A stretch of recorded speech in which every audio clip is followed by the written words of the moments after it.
Story நேரம் Tamil வியூவர்ஸ்க்கு hi. க்ளோரியோட அடுத்த பார்ட்ல என்ன ஆக போகுது அப்படின்னு தான் இன்னைக்கு இந்த வீடியோல பார்க்க போறோம். டைரக்டா எபிசோட்க்கு போயிடலாம்.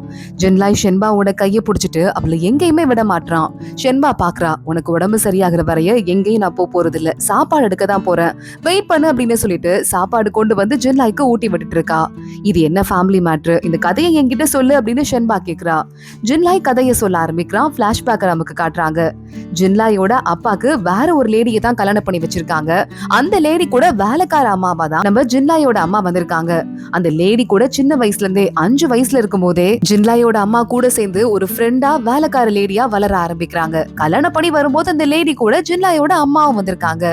3 வருஷமா வெயிட் பண்ணி பார்த்தோம். அந்த லேடிக்கு குழந்தையே பிறக்கலன்னு ஜின்லாயோட அப்பாவோட அம்மா இருப்பாங்கல்ல, அவங்க இன்னும் 2 லேடிஸை வந்து துணை மனைவி ஆக்கியிருக்காங்க. அப்போ ஜின்லாயோட அம்மாவையும் பார்த்துட்டு அவங்களையும் துணை மனைவி ஆக்கியிருக்காங்க. ஜின்லாயோட அம்மாவால இதுல கருத்தெல்லாம் சொல்லவே முடியாது, அவங்க ஒரு அடிமை தானே. சோ அவங்களும் கல்யாணம் பண்ணிக்கிறதுக்கு ரெடியா இருந்திருக்காங்க. அப்போதான் அவங்களுக்கு முதல் குழந்தை பிறந்திருக்கு. உடனே குழந்தை பிறந்திருக்கு. சோ ஜின்லாயோட அப்பா எல்லா இம்பார்ட்டன்ஸையும் அந்த லேடிக்கு கொடுக்க ஆரம்பிக்கிறாரு. இது பிடிக்காம அந்த ஃபர்ஸ்ட் ஒய்ஃப் இருக்காங்கல்ல, ஜின்லாயோட அம்மாக்கு பிறந்த குழந்தைங்க, அதாவது ஜின்லாய்க்கும் முன்னாடி ஒரு குழந்தை பிறந்திருக்கு. அந்த குழந்தைய அவங்க புடுங்கி வச்சுட்டு இவங்க கிட்ட இருந்து பணம் நகை எல்லாத்தையும் திருடிட்டு இந்த லேடிய வெளியே துரத்தி விட்டுருக்காங்க. என்னைக்கும் நான் உங்களுக்கு துரோகம் பண்ணவே மாட்டேன், உங்களை நல்லா பாத்துக்குவேன் அப்படின்னு ஜின்லாயோட அம்மா கதற அப்பயும் அவங்கள துரத்தி விட்டுருக்காங்க. ஜின்லா இந்த கதையை சொல்லிட்டே இருக்கான். அம்மா கிட்ட காசு கூட இல்ல, வயித்துல நான் இருந்த அம்மா கூட, அப்பயும் அம்மா கஷ்டப்பட்டு இந்த ஊரை விட்டு என்னை காப்பாத்தணும்னு ரொம்ப தூரம் போயிட்டாங்க. அப்படி போகும்போதுதான் என்னோட அப்பாவை பார்த்தாங்க. அம்மா நான் வயிறுல இருக்கும் போது மயங்கி பனிலே கீழே விழுந்துட்டாங்க. அப்பதான் என் அப்பா பார்த்துட்டு எங்க அம்மாவா உள்ள கூட்டு போனாரு. அவரை தான் என்னோட உண்மையான அப்பாவா பாக்குறேன். ஏன்னா சின்ன வயசுல எனக்கு படிப்புக்கு செலவுக்கு ஆகணும்னு சொல்லிட்டு அவ்வளவு கஞ்சத்தனமா வாழ ஆரம்பிச்சாரு. எங்க அம்மாவை கல்யாணம் பண்ணிக்கிட்டாரு. எங்க அம்மா சாகிறதுக்கு முன்னாடி என் கையை புடிச்சிட்டு அப்பா உன்னோட உண்மையான அப்பா கிடையாதுன்னு என் குடும்ப விஷயம் எல்லாத்தையும் சொன்னாங்க. அது வரையும் எனக்கு வேற ஒரு அப்பா இருக்காருன்னு கூட எனக்கு அவர் ஃபீல் பண்ண வச்சது இல்ல. அப்படி ஒரு அப்பா கூட நான் வாழ்ந்துட்டு இந்த ஆளை போய் நான் அப்பாவா நினைச்சு பாக்கிறதுக்கு என்னால மனசே இல்ல, சுத்தமா முடியலன்னு சொல்ல ஷென்பா பாக்குறா. உனக்கு அப்போ உண்மையாவே முழு அண்ணன் ஒருத்தர் இருக்கானா, உங்க அம்மாக்கு பிறந்தவன் இன்னொருத்தர் இருக்கானா அப்படின்னு கேட்க, அது எனக்கு தெரியல, இந்த வீட்டுல யாரு வந்துட்டு என் அண்ணன் எல்லாம் நல்லா யோசிச்சு பார்க்க முடியல, எனக்கு இங்க இருந்து போகணும் போல மட்டும் தான் இருக்கு அப்படின்னு நம்ம ஜின்லாய் சொல்றான்.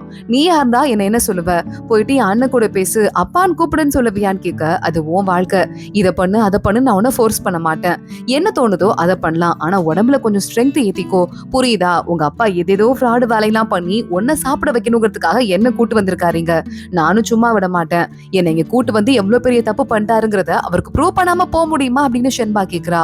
அவருக்கு இங்க ரொம்ப பவர் இருக்கு ஷென்பா, அவர்கிட்ட வந்துட்டு கவர்மெண்டே வந்து அடிபணிஞ்சு கிடக்கு, அவர்கிட்ட நீ வம்பு வச்சுக்காத அப்படின்னு சொல்லிட்டு ஜென்லாய் தூங்கி போயிடுறான். ஷென்பாவோட கையவே விட மாட்டான், அப்படி கைய புடிச்சிட்டே இருக்கான். அடுத்த நாள் நம்ம ஜின்லாயோட அப்பா அசிஸ்டன்ட் வந்து ஜின்லாய் சாப்பிட்டானான்னு கேட்க, சாப்பிட்டான்னு சொல்றாங்க. இப்பதான் அந்த ஆளுக்கு நிம்மதியா இருக்கு.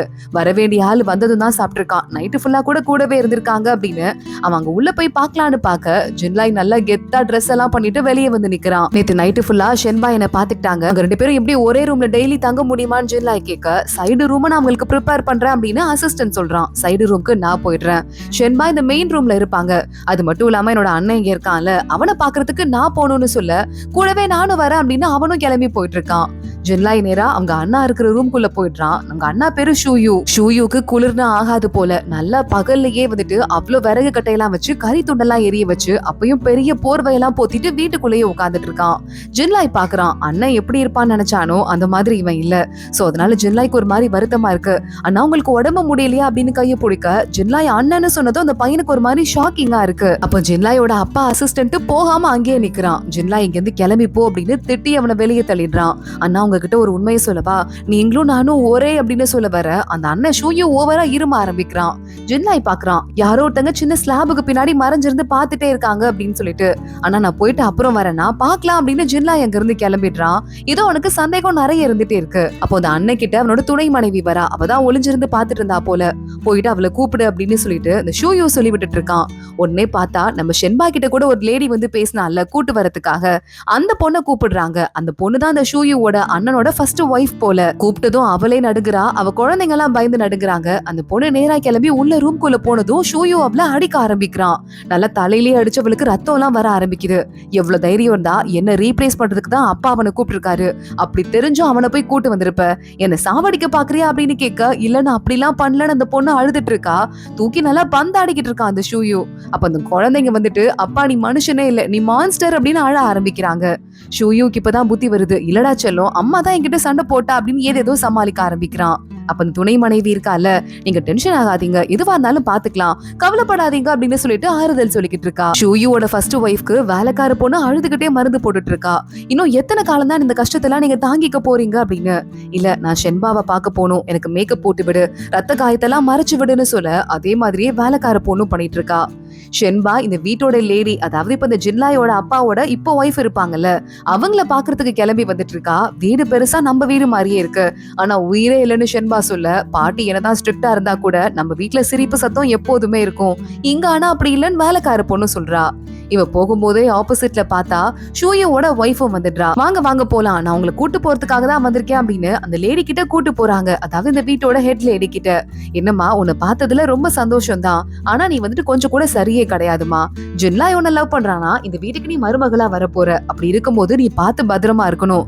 உன்ன மாதிரி வாய் பேசுற பொண்ணுங்கெல்லாம் இந்த ஊர்ல இருந்திருந்தாங்கன்னா ஒவ்வொரு தடவையும் ஒரு பல்ல புடுங்கி இந்நேரம் வாயை திறக்கவே வெக்கப்படுற நிலைமைக்கு வந்திருப்பாங்கன்னு சொல்ல ஷென்பா சிரிக்கிறா. எவ்வளவு தைரியம் தான் நான் திட்டிட்டு இருக்கும் போது சிரிப்பான இந்த லேடி கேட்க, நீங்க என்ன நினைச்சிட்டு இருக்கீங்கன்னு சத்தியமா எனக்கு புரியல, ஆனா எங்க ஃபேமிலில புருஷங்க தான் கல்யாணம் பண்ணிட்டு எங்க வீட்டோட வருவாங்க, நாங்க எந்த வீட்லயும் போய் செட்டில் ஆக மாட்டோம், இதான் பரம்பரையா எங்களுக்கு நடக்குதுன்னு சொல்ல என்ன பேசிட்டு இருக்க, ஜின்லாய் தான் அவங்க அப்பாவோட லெகசிய அடுத்து டேக் ஓவர் பண்ண போறான், அவன் எப்படி உங்க வீட்டுல வந்து மருமகனா செட்டில் ஆவான், அதெல்லாம் நடக்காதுன்னு சொல்ல நான் என்னோட ஹஸ்பண்ட சொன்னேன், ஜின்லாய சொல்லலன்னு ஷென்பா சொல்லிட்டு இருக்கா. இவங்க எல்லாம் ஒரு பொண்ணே கிடையாதுன்னு ஒரு குரல் கேக்குது. பார்த்தா அந்த வீட்டுல ஒரு லேடி ஒருத்தி இருக்கா. இந்த ஜின்லாயோட அப்பாவோட ஃபர்ஸ்ட் பொண்ணு போல இவ. அவ நேரா கிளம்பி உள்ள வந்துடுறா. இவங்க எல்லாம் ஆம்பளைங்களை எப்படி செலக்ட் பண்றாங்க, ஏதோ பொருள் வாங்குற மாதிரி செலக்ட் பண்றாங்க, பிடிக்கலன்னா தூக்கி போட்டுருவாங்க, இந்த மாதிரி பொண்ணுங்க எல்லாம் நாட்டுக்கே அசிங்கம் அப்படின்னு சொல்லிட்டு என்னடி நக்கலா சிரிச்சிட்டு இருக்க, உன் குடும்பத்தை பத்தி தான் கேவலமா பேசிட்டு இருக்கேன் அப்படின்னு சொல்ல ஷென்பா பாக்குறா. வெளியே போய் தண்ணி எடுத்துப்பாங்க ஒரு பாத்திரத்துல அப்படின்னு வேலைக்காரங்க கிட்ட சொல்றா. எது, என் காலை தேய்ச்சி கழுவி விட போறியா, இந்த பயம் எல்லாம் முன்னாடியே இருந்திருக்கணும்னு அவ நக்கலா பேச ஆரம்பிக்க தண்ணியும் உள்ள வருது. ஷென்பா பாத்துட்டு இருக்கா. கூடவே ஒரு சீல் எடுத்து காட்டுறா. இந்த சீல் பல பரம்பரைக்கு முன்னாடி அப்ப இருந்த ராஜா எங்க குடும்பத்தோட தலைவி கிட்ட கொடுத்தது.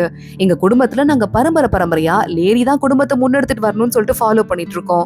ராஜா அப்ப அந்த சீலை எதுக்காக கொடுத்தாருன்னா, எவ்வளவு பெரிய ஒரு அதிகாரி நம்ம இடத்துக்கு வந்தாலும் சரி, அவங்க கையில எவ்வளவு பெரிய பவர் இருந்தாலும் சரி, இந்த சீல் இருக்கிற வரைய எங்க குடும்பத்துக்கு கட்டுப்பட்டு இருக்கிறதா தான் எங்க குடும்பத்துல யாரையா இருந்தாலும் கல்யாணம் பண்ணிக்க முடியும். அதை மீறி ஃபோர்ஸ் பண்ணி எங்க குடும்பத்து பொண்ணுங்களை தொடவும் கூடாது.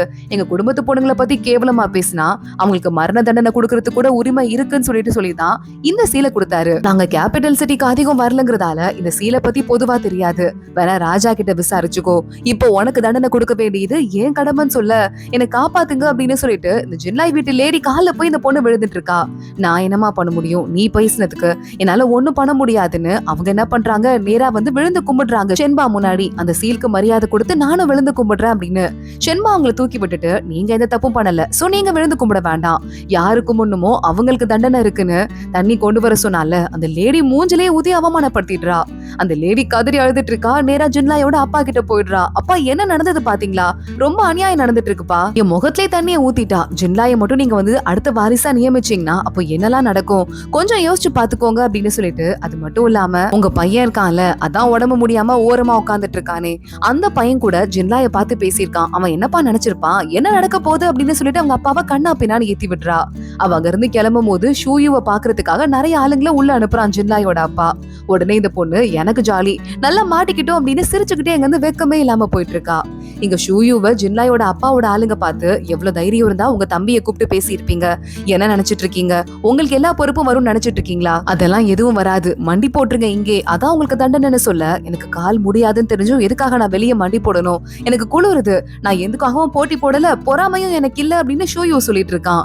ஆனா வேகமா அவனை அடிக்க கூட ஆரம்பிக்கிறாங்க. அங்க இருக்கிற வேலைக்கார பொண்ணுங்க எல்லாம் கூட பயந்து போயிட்டு இருக்காங்க. ஜின்லா எங்க வீட்டுல தனியா உட்காந்துட்டு இருக்கான். ஷென்பா அங்க வந்துடுறா. உங்க அண்ணனை பார்க்க போயிட்டு வந்துட்டு ஏன் இவ்வளவு சோகமா இருக்க, நீங்க ரெண்டு பேருமே பிரதர்ஸ், அது மட்டும் இல்லாம பார்த்து ஒருத்தங்க கட்டி பிடிச்சு அழுவீங்க நினைச்சிருப்பீங்க, ஆனா அவர் உன்னை கண்டுக்கல, அதுவும் இல்லாம உன் அண்ணன் எப்படி இருப்பாருன்னு நினைச்சிட்டு போனியோ அப்படி இல்ல, அந்த அண்ணா நீ சோகமா இருக்க கரெக்டானு கேட்க ஜின்லாய் பாக்குறான். ஆமா, இந்த குடும்பத்தோட லெகசியை அடுத்து கொண்டு போறதுக்கான வீரனா அவர் இருப்பாருன்னு நினைச்சேன், ஆனா அவர் வீக்கா இருக்காரு, ஷென்பா எனக்கு என்ன பண்றதுனே தெரியலன்னு சொல்ல ஷென்பா போய் அப்படியே அவன் மடியில உட்கார்ற மாதிரி உட்காந்துட்டு கொஞ்சம் கொஞ்சமா அவன் வலிக்கு அவனை கொண்டு வந்துட்டு இருக்கா. அப்படின்னா இந்த பவர் ஒட்டு மொத்தத்தையும் தாங்கிக்கிற பொறுப்பு உன் கையில வந்து விழும். அந்த பொறுப்பெல்லாம் எவ்வளவு கஷ்டம் தெரியுமா, அதெல்லாம் நீ ஹேண்டில் பண்ணணும், அதெல்லாம் உனக்காக சரி பண்ணி கொடுத்துட்டு தான் நான் இங்க இருந்து போவேன் அப்படின்னு சொல்லிக்கிட்டு இருக்கா. அதுக்குள்ள ஷென்பாவோட வேலைக்கார பொண்ணு அங்க வந்துடுறா. ஷென்பா உடனே ஜின்லாய் அவ கைய பிடிக்க வரான். ஆனா பிடிக்கவே விடாம நான் போயிட்டு வரேன் அப்படின்னு அங்க இருந்து கிளம்பிடுறா. என்னாச்சு, ஜின்லாயே ஒரு மாதிரி கன்ஃபியூஸ்டா இருந்தாரு. என்ன பேசுறீங்க அப்படின்னு வேலைக்கார பொண்ணு கேட்க, ஜின்லாய்க்கு இந்த லெகசியை அடுத்து கொண்டு போற பொறுப்பு இருக்கு. அடுத்து டியூக்கா அவன் வர வேண்டியவன். அவனை கல்யாணம் பண்ணி நான் வீட்டுல வச்சுட்டு நான் என்ன பண்றது, பாவம் அவன். அதனாலதான் அவனுக்கு இந்த பொறுப்பெல்லாம் சரி பண்ணி கொடுத்துட்டு இங்க இருந்து கிளம்பலான்னு வெயிட் பண்ணிட்டு இருக்கேன்னு ஷென்பா அங்க இருந்து கிளம்புறா. ஷென்பா இந்த வீட்டு லேடிக்கு ஒரு கிஃப்ட் ஒன்னு எடுத்துட்டு வர சொல்லிருக்கா. அந்த மேனேஜரும் கொண்டு வரான். ஷென்பா அந்த லேடி கிட்ட குடுக்கலான்னு போய் பார்க்க அந்த லேடிக்கும் இங்க மரியாதையே இல்ல. அந்த வேலைக்கார ஆள் இருக்கான்ல, அதான் ஜின்லாய் அப்பாவோட அசிஸ்டன்ட். அவன் வந்துட்டு, இங்க பாருங்க, நாங்க உள்ள போயிட்டு லேடிக்கு உடம்பு சரியில்லை, முன்னாடி மெயின் ஹால்ல இருந்தா சரிப்பட்டு வராது, அதனால நாங்க சைடு ஹாலுக்கு கூட்டு போறோம் அப்படின்னு உள்ள நுழைய பாக்குறாங்க. அந்த லேடி அப்போ வெளியே வரா. கரெக்டா ஷென்பாவும் பாத்துட்டே இருக்கா. அதே மாதிரி கூட ஷூயுவோட ஃபர்ஸ்ட் ஒய்ஃப் இருக்கால, ஷென்பா கூட நின்னு நடக்கிறத பாத்துட்டு இருக்கா. சாரி, இன்னைக்குன்னு பார்த்து இப்படி ஒரு சண்டை நடக்குது, இது நீங்க பாக்குறது எனக்கு கஷ்டமா தான் இருக்கு. நிஜமாவே எனக்கு பிடிக்கல, ஒரு மருமகளா என்னால தலையிட முடியாது, நீங்களும் போய் இதுல தலையிடாதீங்க ப்ளீஸ் அப்படின்னு சொல்லிக்கிட்டு இருக்கா.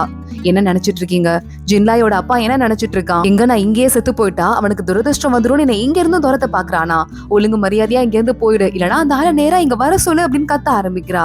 உடனே அந்த அசிஸ்டன்ட்டும் பயந்துட்டு அங்க இருந்து போயிடுறான். சரி ஓகே வாங்க உள்ள போலாம் அப்படின்னு அந்த மருமக இருக்கால நேரா மாமியார் கிட்ட கூட்டு போயிட்டு இருக்கா. உங்களுக்கு கிஃப்ட் கொண்டு வந்துட்டு இருக்கேன் அப்படின்னு ஷென்பா கொடுத்துட்டு இருக்கா. கொஞ்ச நேரம் தான், அதுக்குள்ள அந்த லேடி வாயில இருந்து ரத்தமா துப்ப ஆரம்பிக்கிறாங்க.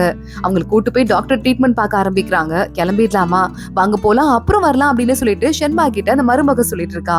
ஷென்பா பாக்குறா, நான் கொண்டு வந்திருக்க கிஃப்ட் வந்துட்டு ஒரு மருந்து தான், இதை சூப் வச்சு கொடுங்க, உடம்பு நல்லா ஸ்ட்ரென்த் ஆகும், நான் போயிட்டு வரேன்னு சொல்ல அந்த லேடி கூப்பிடுறாங்க. ஷென்பா, உங்க குடும்பத்துல எப்படி நீங்க எல்லாம் இவ்வளவு ஸ்ட்ராங்கா இருக்கீங்க, உங்களை மாதிரி பொண்ணுங்களா என் வாழ்க்கையிலேயே பார்த்தது கிடையாது, நாங்க எல்லாமே அடங்கி உடங்கி எப்படியாவது வாழ்க்கை முழுசா நிம்மதியா வாழ்ந்துட மாட்டோமா நினைச்சிட்டு இருக்கோம், எப்படி இவ்வளவு ஸ்ட்ராங்கா இருக்கீங்கன்னு கேட்க ஷென்பா பாத்துட்டு இருக்கா. எங்க குடும்பமே அப்படிதான், அது எங்க பரம்பரை ரூல்ஸ்லயே இருக்கு அப்படின்னு ஷென்பா சொல்லிட்டு இருக்கா. அப்போ உடனே உங்க பாட்டி கல்யாணமே பண்ணிக்கலையா, உங்க கூட எந்த தாத்தாவுமே இப்ப இல்லையேன்னு கேட்க, எங்க பாட்டிக்கு 3 ஹஸ்பண்ட் இருந்தாங்க அப்படின்னு ஷென்பா சொல்றா. இந்த மாதிரிலாம் பேசி அவங்களை குழப்பாதீங்க அப்படின்னு மருமக கூப்பிட்டு போறா. இல்ல இல்ல என்ன குழப்பல, உண்மையாவே எப்படிமா 3 ஹஸ்பண்ட் இருந்தாங்கன்னு அந்த லேடி உடம்பு முடியாம கேட்க, நம்ம வாழ்க்கையிலேயே நிம்மதி தாங்க ரொம்ப முக்கியம், எங்க பாட்டி அதை தான் சொல்லுவாங்க, நமக்கு சரிப்படாத வகையில ஒரு வாழ்க்கை போயிட்டு இருக்கும் போது அதுல இருந்து மாத்திக்கிறதுல என்ன தப்புன்னு கேட்பாங்க. எங்க பாட்டி கேட்டதுல எந்த தப்பு இருக்க மாதிரி எனக்கு இதுவரைக்கும் தெரிஞ்சது இல்ல, உங்களை பார்த்ததுக்கு அப்புறமா அது இன்னும் கன்ஃபார்ம் ஆயிருக்குன்னு சொல்லிட்டு ஷென்பா அங்க இருந்து போயிடுறா. அந்த லேடி உடனே மருமகளை பார்த்து சொல்லிட்டு இருக்காங்க, நம்ம எல்லாம் எவ்வளவு பாவம் இல்ல, அந்த பொண்ணுங்க எவ்வளவு நிம்மதியா இருக்காங்க பாரு, ஆம்பளைங்களும் கஷ்டப்படுறாங்களா, குடும்பத்துல இருந்து துரத்துனா கூட அவங்க வேற கல்யாணம் பண்ணிட்டு நிம்மதியா இருக்காங்க, ஆனா நம்ம இங்க இருந்துட்டு தினம் கஷ்டப்பட்டுட்டு இருக்கோம், வாழ்க்கை முழுக்க தங்குறதுக்கு இடம் கிடைக்குமா, திங்க சோறு கிடைக்குமான்னு பார்த்தே வாழ்ந்துட்டோம், ஆனா என் நிலைமையோட ஓ நிலைமை கொஞ்சம் பரவாயில்ல, அட்லீஸ்ட் உனக்கு ஆம்பளை பையனாவது இருக்கு, சோ வாரிசாவது ஆயிடலாம், ஆனா நான் எனக்கு குழந்தையே இல்லாம என் புருஷனுக்கு என் கையால வேற பொண்ணுங்களை கல்யாணம் பண்ணி வச்சுட்டு என் இடத்துலயே அடிமை மாதிரி வாழ்ந்துட்டு இருக்கேன் கதறி அழுவுறாங்க. ஷூயுவோட ஒய்ஃபால அதை பார்க்கவே முடியல, அவங்க வந்து கிளம்பி போயிடுறா. அந்த ஷூயு இருக்கான்ல, அவன் கிட்ட இந்த அக்கா வந்துடுறா. உனக்கு எதுக்கு தெரியுமா நான் தண்டனை கொடுத்திருக்காங்க, ஏற்கனவே உனக்கு கால் வீக்குன்னு தெரிஞ்சும் மண்டி போட்டு மேல தண்ணியெல்லாம் ஊத்துற தண்டனை கொடுத்திருக்காங்க பாரு, அதுக்கு காரணம் என்ன தெரியுமா, ஜின்லாய் இங்க வந்திருக்கான்ல, அந்த ஜின்லாய உன் இடத்துக்கு கொண்டு வரதுக்கு வழி பண்ணிருக்காங்க, அதனாலதான் நீ உயிரோட இருக்கும் போது இந்த பொறுப்பு ஏத்துக்கிட்டா சரி இருக்காது பாரு, உன்னை கொன்றுவாங்க போலன்னு சொல்ல, இருக்காது அப்படிலாம் இருக்காது அப்படின்னு ஷூயு சொல்லிக்கிட்டு இருக்கான். என்ன இருக்காதுன்னு சொல்லிட்டு இருக்க, உண்மையாவே இந்த ஷூயு கூட வந்திருக்க ஷென்பாக்கு ஹெல்ப் எல்லாம் பண்றது யார் தெரியுமா, உன் பொண்டாட்டி இருக்கால, அவதான் நல்ல குடும்பம்டானி நக்கலா ஏத்தி விட்டுட்டு அவ அங்க இருந்து கிளம்பி போயிட்டே இருக்கா. இங்க ஜின்லாய் மறுபடியும் அண்ணனை பாக்குறதுக்கு போறான். ஷென்பா அவனுக்கு பார்த்து ட்ரெஸ் பண்ணிக்கிட்டு இருக்கா. நீயும் என் கூட வா ஷென்பா அப்படின்னு ஜின்லாய் கூப்பிட, இல்ல பரவாயில்ல நீ போயிட்டு வா, உன் அண்ணன் கூட நிறைய பேசணும்னு நினைச்சிட்டு இருப்பாரு அப்படின்னு சொல்ல, ஜின்லாய் உடனே நல்ல பல்ல காட்டிட்டே அங்க இருந்து கிளம்பி போயிட்டு இருக்கான். ஜின்லாயும் ஷூயும் 2 பேரும் ஒன்னா உட்காந்து சாப்பிட ஆரம்பிக்கிறாங்க. எங்க அம்மாக்கு இந்த பாட்டு ரொம்ப பிடிக்கும், அதான் இந்த டான்ஸ் எனக்கு ஆட சொல்லிருக்கேன் அப்படின்னு ஷூயு சொல்ல, ஜின்லாய் யோசிக்கிறான், அது ஒன்னும் அம்மா கிடையாது, அது உங்க அம்மா கிட்ட இருந்து உன்னை புடுங்கிக்கிட்ட ஒரு லேடி அவ்வளவுதான் அப்படின்னு மனசுக்குள்ள யோசிச்சுட்டு இருக்கான். ஆனா வெளியே இன்னும் சொல்லல. ஆனா அண்ணன் கண்டபடி குடிக்கிறதெல்லாம் பாக்குறதுக்கு அவனுக்கு ரொம்ப கஷ்டமா இருந்துட்டு இருக்கு. ஏன்னா அப்படி பண்ற அப்படின்னு கேட்கும் போதே அங்க அந்த லேடி ஷூயுவோட ஃபர்ஸ்ட் ஒய்ஃபும் பையனும் வந்துடுறாங்க. இங்க வா வா சித்தப்பா வந்திருக்காரு பாரு, ஹாய் சொல்லு வணக்கம் சொல்லுன்னு சொல்ல ஜின்லாய் குழந்தைகிட்ட பேச ஆரம்பிக்கிறான். ஆனா அந்த குழந்தை அப்பாவை பார்த்தாலே பயந்து நடுக்குது, ஹாய் கூட சொல்ல மாட்டேங்குது, தள்ளி போங்க அப்படின்னு அவங்க அப்பாவையே தள்ளி விட்டுருது. சாரி முதல் தடவை உங்களை பார்த்ததால பயந்துட்டான் அப்படின்னு அவங்க அம்மா சொல்லிக்கிட்டு இருக்கா. ஜின்லாய் போய் கையில ஒரு ஃப்ரூட்டை கொடுத்து இதை சாப்பிடு, அது இப்ப வேணாலும் நீ சித்தப்பா கூட விளையாட வரலாம் அப்படின்னு சொல்ல ஓகே அப்படின்னு அந்த குழந்தை சிரிச்சுட்டு அங்க இருந்து கிளம்பி போயிடுது. ஷூயு பாக்குறான், ஒரு குழந்தைய கூட வளர்க்க தெரியல, ஒருத்தங்களுக்கு வந்திருக்கவங்களுக்கு ஹாய் கூட சொல்ல தெரியல, என்ன வளர்த்து வச்சிருக்க அப்படின்னு கண்டபடி கத்த ஆரம்பிக்க இவனுக்கு வைன் ஊத்தி கொடுக்குற வேலையாவது நீ பாரு அப்படின்னு ஜின்லாய்க்கு வைன் ஊத்துறதுக்கு ஒய்ஃபையே கூப்பிடுறான். ஜின்லாய் பாக்குறான், ஆனா அண்ணி இந்த மாதிரி எல்லாம் வேலை செய்யக்கூடாது, அவங்கள முதல்ல நீங்க ரெஸ்பெக்ட் பண்ண வேண்டாமா அப்படின்னு கேட்க ரெஸ்பெக்டா, அதெல்லாம் அந்த வீட்டுல எனக்கு கிடைக்காதுப்பா அப்படின்னு கத்திட்டு அவங்க இருந்து கிளம்பிடுறா. ஷூயு அமைதியா உட்காந்துட்டு இருக்கான். என்னோட இடத்துல நீ எதுக்காக வந்துட்டு ஆர்டர்ஸ் எல்லாம் கொடுத்துட்டு இருக்க, எனக்கு கொடுக்க தெரியும் அப்படின்னு ஷூயு கத்த ஆரம்பிக்க, அண்ணா நீ மதிச்சாதான் அண்ணிய எல்லாரும் மதிப்பாங்க, இல்லனா எல்லாரும் அசிங்கமால நினைப்பாங்க அப்படின்னு கேட்டுட்டு இருக்கும் போதே துணை மனைவி வந்துடுறா. நான் வைன் ஊத்தி கொடுக்குறேன்னு ஜின்லாய்க்கு ஊட்டி கூட விடுவா போல. ஜின்லாய் அவ கையை பிடிச்சு தள்ளி விட்டுட்டு அங்க இருந்து கிளம்பிடுறான். ஜின்லாய் போயிட்டு இருக்கும் போதே சித்தப்பா அப்படின்னு ஒரு குரல் கேக்குது. ஜின்லாய் திரும்பி பாக்குறான், அந்த குட்டி பையன் நின்னுட்டு இருக்கான். நீங்க உள்ள எதுவும் சாப்பிடல, அதனால தான் அப்பா உங்களுக்கு இந்த கேக்கு கொடுக்க சொன்னாருன்னு சொல்ல உள்ள பார்த்தா ஒரு டேட்ஸ் கேக் இருக்கு. அவங்க அம்மா ஜின்லாய்க்கு அடிக்கடி பண்ணி கொடுப்பாங்க போல. அதை பார்த்துட்டு பின்னாடி அண்ணன் நிக்கிறான். அதையும் பார்த்துட்டு ஒரு மாதிரி பாய் போயிட்டு வரேன்டா செல்லம், அப்புறம் உன்னை பாக்குறேன்னு கிளம்பி போறான். ஜின்லாயோட அண்ணன் முறைச்சு பார்த்து நின்னுட்டு இருக்கான். இன்னொரு பக்கம் ஷென்பா வந்துட்டு இருக்கா. வேலைக்கார பொண்ணு கிட்ட ஜின்லா இவ்வளவு சந்தோஷமா இருந்து நான் பார்த்ததே இல்ல, தனக்குன்னு ஒரு குடும்பம் இருக்குன்னு தெரிஞ்சு அவ்வளவு சந்தோஷமா இருந்துட்டு இருக்கான்.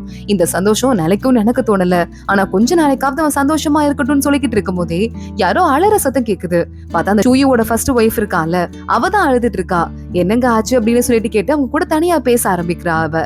இன்னொரு பக்கம் நம்ம ஜின்லாய் வீட்டுக்கு வந்துடுறான். அந்த கேக்க பாத்துட்டு இருக்கான். ஜின்லாயோட அம்மா எப்ப இந்த கேக் சின்ன வயசுல பண்ணாலும் ஒரு பிளேட் எக்ஸ்ட்ரா பண்ணுவாங்களாம். அவங்க பையன் ஊர்ல இருக்கா, அவங்களால பார்க்க முடியாதுன்னு சொல்லிட்டு சும்மாவாவது பண்ணி வச்சிருப்பாங்களாம். அதை பத்தி யோசிச்சு பார்த்துட்டு அதே கேக்கே என் அண்ணனுக்கு கொடுத்திருக்கான், இன்னும் உனக்கு அந்த கேக் தான் பிடிச்சிருக்கு போல அப்படின்னு மனசுக்குள்ள யோசிக்க ஆரம்பிக்கிறான். இங்க ஷென்பா உட்காந்து பேசிட்டு இருக்கா. ஷூயோட ஒய்ஃப் கிட்ட ரெண்டு பேரும் ரொம்ப நேரம் பேசிட்டு இருக்காங்க. அன்னைக்கு நைட்டு நம்ம ஜின்லாய் வீட்டுல நல்லா படுத்து தூங்கிக்கிட்டு இருக்கான். அப்ப யாரோ உள்ள வர மாதிரி இருக்கு, கையில விஷ ஊசியோட. ஜின்லாய கொல்றதுக்கு பக்கத்துல வந்துட்டு இருக்காங்க. இங்க இன்னொரு பக்கம் அதே நேரத்துல ஷூயோட ஒய்ஃப் காத்த சொல்லிட்டு இருக்கா, என் புருஷன் எப்பவுமே இப்படி இல்லன்னு ஒரு பிளாஷ்பேக்கு போயிடுறா. ஒரு தடவை கொற்ற மலையில கல்யாணத்துக்கு முன்னாடி இவ வீட்டுக்கு திரும்பி வந்துட்டு இருக்கும் போது அப்பதான் ஜின்லாயோட அண்ணா ஷூயு பார்த்துட்டு கொடைய கொடுத்திருக்கான், நீங்க வச்சுக்கோங்கன்னு. அப்பவே அவ மயங்கி போயிருக்கா. ரொம்ப பிடிச்ச லவ் பண்ணி கல்யாணமும் பண்ணிருக்கா. ஆனா எங்களை வாழ்க்கை இந்த மாதிரி கூட்டு வந்துருச்சுன்னு அவ சொல்லி சிரிச்சிட்டு இருக்கும் போதே டெட் பாடி வருதுன்னு ஜின்லாயோட ரூம்ல இருந்து கூட்டு வராங்க. அத்தனை பேரும் பதறி போயிட்டு இருக்க ஷென்பா கைய பாக்குறா, நிம்மதி ஆயிடுறா. ஜின்லாய் வரான், எனக்கு ஒன்னும் ஆகல அப்படின்னு சொல்லிட்டு கையில மோதிரம் இல்ல, அப்பவே நீ இல்லன்னு எனக்கு தெரியும் அப்படின்னு ஷென்பா சொல்ல உடனே யாருன்னு தெரியல என்ன கொல்றதுக்கு வராங்க, நான் டக்குன்னு அவங்க தலையில அடிச்சு மயக்கம் போட வச்சுட்டேன், ஆனா அதுக்குள்ள அவன் விஷத்தை சாப்பிட்டு செத்து போயிட்டான்னு சொல்ல என்னால இதெல்லாம் பார்க்க முடியாதுங்க, எனக்கு மயக்கமா வர மாதிரி இருக்கு அப்படின்னு ஷூயோட ஒய்ஃப் சொல்றா. என்கிட்ட டேப்லெட் இருக்கு, மயக்கம் வந்ததுன்னா இதை போடுங்கன்னு ஒரு டேப்லெட்டை கொடுக்க அந்த பொண்ணு லைட்டா மூக்க கிட்ட கொண்டு போயிட்டு அதை செக் பண்ணிட்டு அப்புறம் வாயில போடுற மாதிரி போறா. இதை ஷென்பா பாத்துட்டா. அதோட தான் இன்னைக்கு எபிசோட் முடியுது. அடுத்த பார்ட்டோட இந்த சீரீஸ் ஒரு எண்டுக்கு வரப்போகுது. அதோட ஃபைனல் பார்ட்ல என்ன ஆக போகுது தொடர்ந்து பார்க்கலாம். இன்னைக்கு இந்த வீடியோவை லைக் பண்ணிக்கோங்க, மறக்காம நம்ம சேனலுக்கு சப்ஸ்கிரைப் பண்ணிட்டு பெல் ஐக்கனையும் கிளிக் பண்ணிக்கோங்க. அடுத்த வீடியோல பார்க்கலாம். அது வரைய பாய்.